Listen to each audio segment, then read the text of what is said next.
Well, actually, okay. So Tamara Liberty Smith, she posted this back in January of 28. I mean January 28th. It says this petition is dedicated to the memory of ZIYAH Harris, whose life was tragically taken because of decision of to allow a known ped a second chance. That's what Shannon said literally on Mark D's show back when all of the stuff broke. And so please sign and share this petition to demand change in the policies and procedures with CPS. We're now over 20K. Okay, and then let me click into it right quick.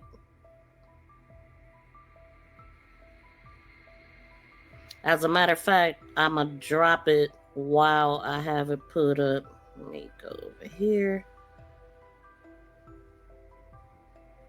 And if you didn't sign it, please do.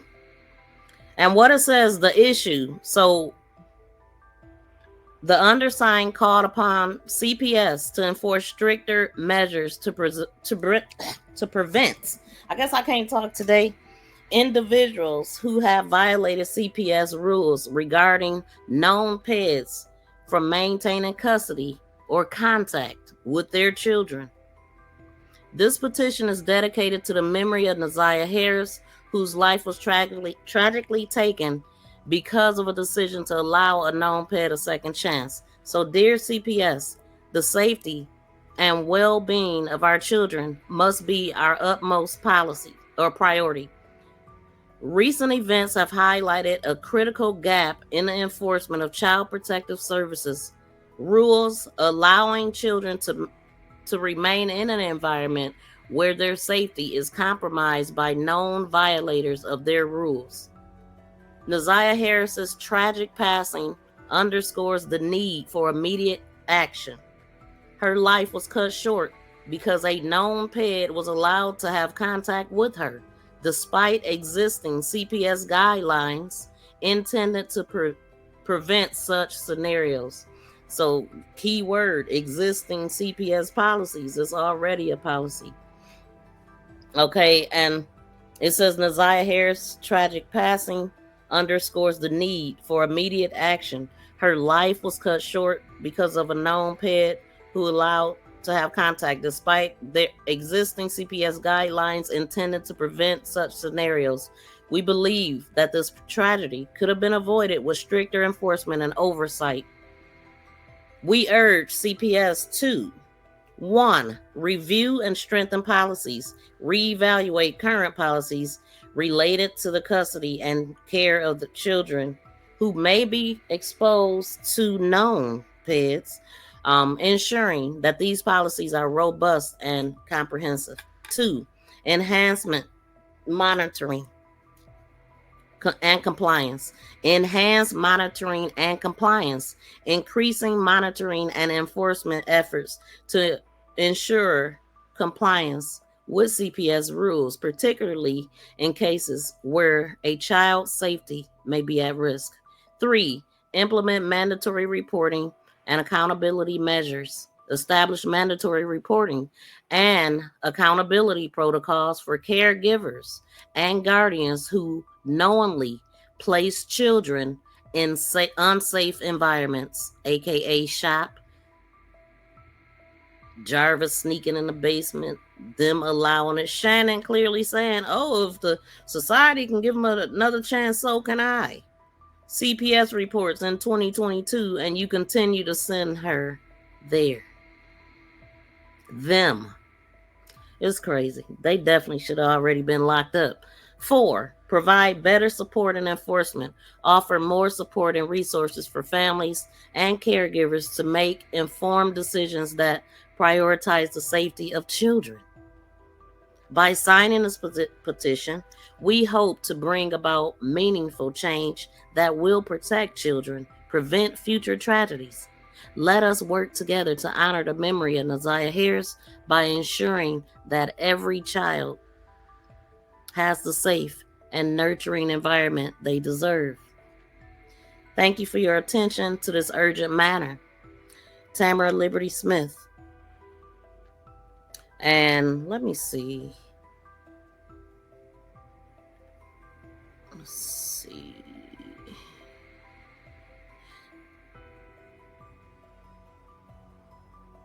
So this one was 5 months ago. Let's see something.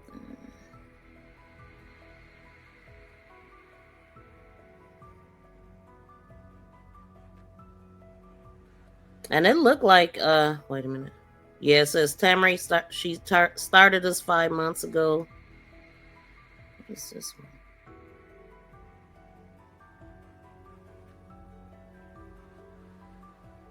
January 21st, 2025. I'm just kind of clicking into it, trying to see. Okay.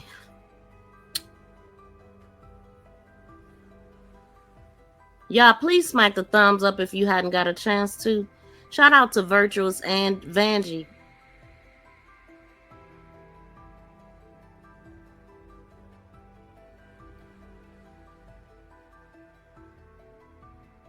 Okay. Hold on, y'all. Let's do this.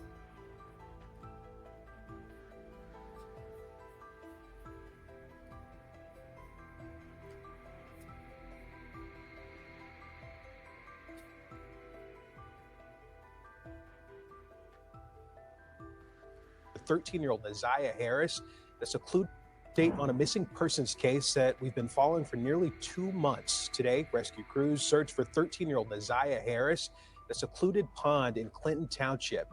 CBS News Detroit's Eye in the Sky chopper was over the scene this afternoon at a pond near Gratiot and 14 Mile. Police say Harris was last seen January 9th near Cornwall Street and 3 Mile Drive in Detroit. They tell us that she left Clark Elementary School that day and never came home. Police say they don't believe that she was initially abducted, and there are no suspects at this time. There have been multiple searches since she went missing. If you have any information that can help with the investigation, call DPD.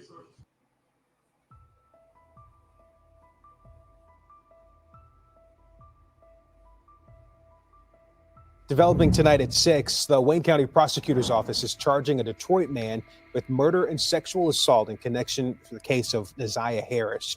Alicia Bergio has been following this story and has a closer look at what happened in court today. Today, witness testimony began in the case of missing 13-year-old ZIYAH Harris, who disappeared in January. Her body was never found, but evidence shows that she was killed, and Jarvis Butts is the man who has been charged with her murder. Harris was the niece of Butts' girlfriend. Phone records show both Harris and Butts had an inappropriate sexual relationship, and it was in November of 2023 he found out Harris was pregnant. She soon disappeared in January of this year after allegedly meeting up with Butts. Today, Cordell Wright, his friend and business partner, was the first to take the stand to testify in the case. Wright says he and Butts owned an auto shop in Detroit together. On January 9th, Wright claims Harris visited Butts at the shop, something she had done several times before with Butts' daughter. Wright says he never witnessed any inappropriate behavior between the two when she would visit. It wasn't until a few weeks later, when Wright was questioned by police, that he found out Harris's name and that she was in fact missing. Harris's cousin still processing everything she heard. It's a lot to take in, but my family and I, we're this is the beginning process of it all. And we are looking to get, justice for ZIYAH in the end. Witness testimony will start back up on January 6th. 21 more witnesses are expected to take the stand. In Detroit, Alicia Bergio, CBS News Detroit. Okay, so we're going to be talking a little bit about King and Roxy right now. Again, shout out to everybody in the chat. Thank y'all so much for being here. Hold on, something is playing in my ear. This food. Okay, hold on. Okay. So shout out to the 187 people in the building. If y'all could please smack the thumbs up, I would greatly appreciate it. Okay, so that petition and stuff that I was reading, the post that Roxy has with it, it says a lot of you were asking how you can support the ZIYAH Harris movement. This is the first order of business, change and policy reform. Please help us make a positive change in honor of ZIYAH and stop SA. Please sign and share the petition and help us begin to get justice for her and keep her name alive while helping so many others. Okay, so it says sign is for free and help us get justice she deserves. We need 127,000 more signatures. So it's only at 32,000, y'all. If you have not signed this, please do. And let me put the link in there right now, even though it won't be clickable right now, but it will be after the live stream. And also, I can put it in the description box so I can make sure that y'all get this because it's important. There it is right there. And then while I'm thinking about it, I can't get it from there.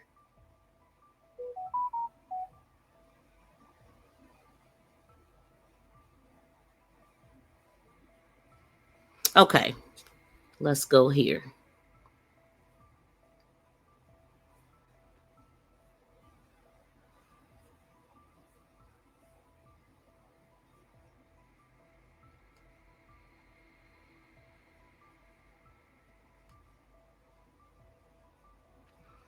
Okay, so Roxy had posted that a couple of days ago on her page, and also this petition that I was just reading, that is pinned to the top of her page on Facebook. And I did see another one too, that somebody else started.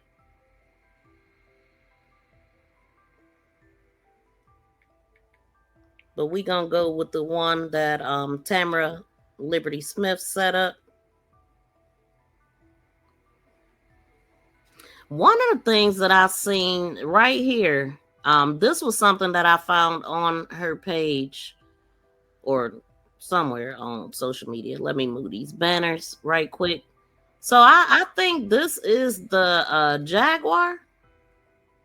This was actually shared from King's post. This is my first time seeing it. Move that banner.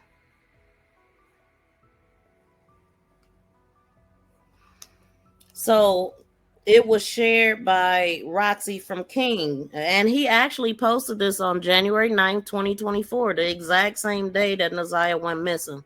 It says, "We fix it all." That's what King said. And then the caption on here, "This is the vehicle ZIYAH was picked up in with Jarvis and Cordell on the day that she went missing, 1/9/2024. Literally posted that day. Wow.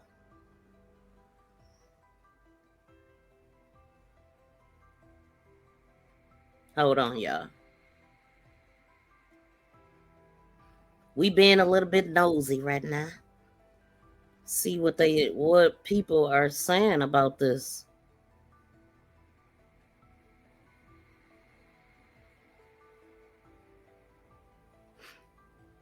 Wait a minute. Somebody said, "I know this is weird and possibly 100% inaccurate. However, those streets were all dug up around the shop when ZIYAH went missing.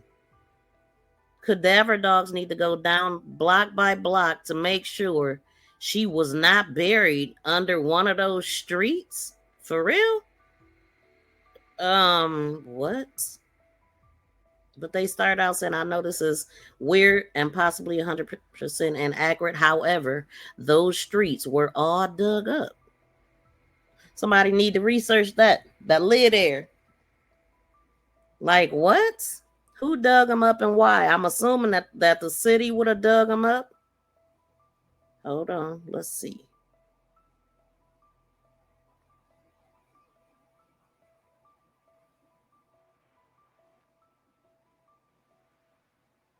Somebody said, "Oh my goodness, wow, so sad. The date on this post, Heavenly Father, all of them who are involved and who have done nothing to help this sweet girl are heartless."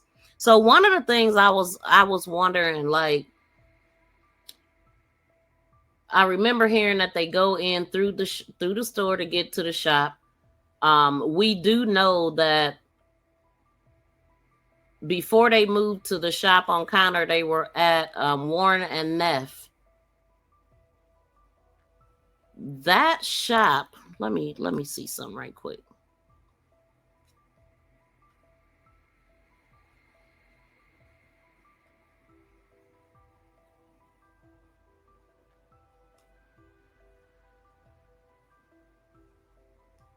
I meant to have that put up because I was looking at something the last time we were live. Let's go there.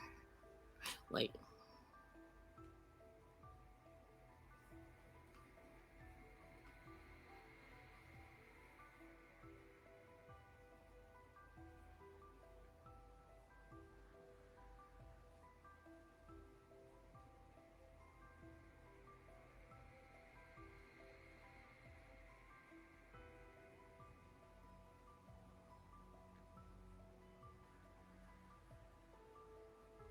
I do not see what I'm looking for right here.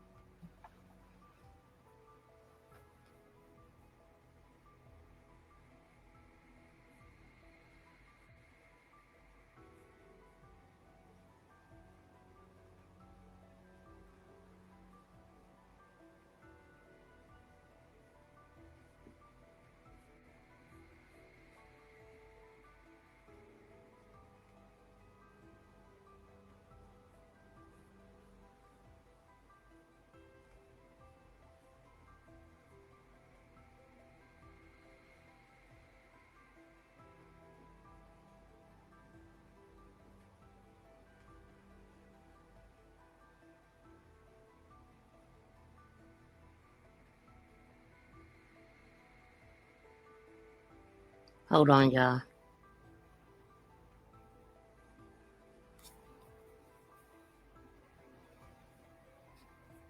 I guess I'm going to...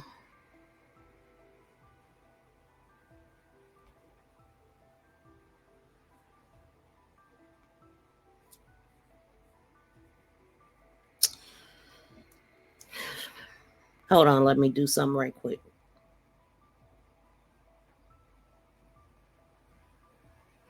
Somebody posted on this picture, they said, I hope someone was following him today, because if they haven't found her, they really not about to now, because all the evidence is about to be gone.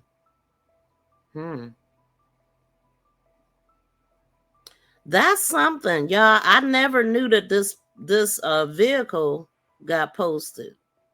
I wonder what time was this and all that.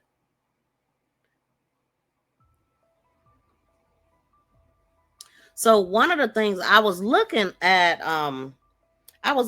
the photos from that place on Warren and Neff, and it's like set up. It has a couple couches in there, and we know that that's the one that they really was doing whatever, you know. But the one that's attached to that store, I believe that. I find it hard to believe that King didn't know anything, just because it don't make sense what Jarvis was doing, having her hanging around. It just don't make sense that he wouldn't know anything. But the man so far haven't been charged with nothing. And from what I seen, it looked like he is already out. Okay, so I went through a few things there. This is interesting. Hold on, y'all. Let me pull something else up right quick. I'm going to go through a few things that I have here. So you see what it says. Supervision is to begin on the 1st of July. And then it says that the date is supposed to be until the 2026. So that's a whole year.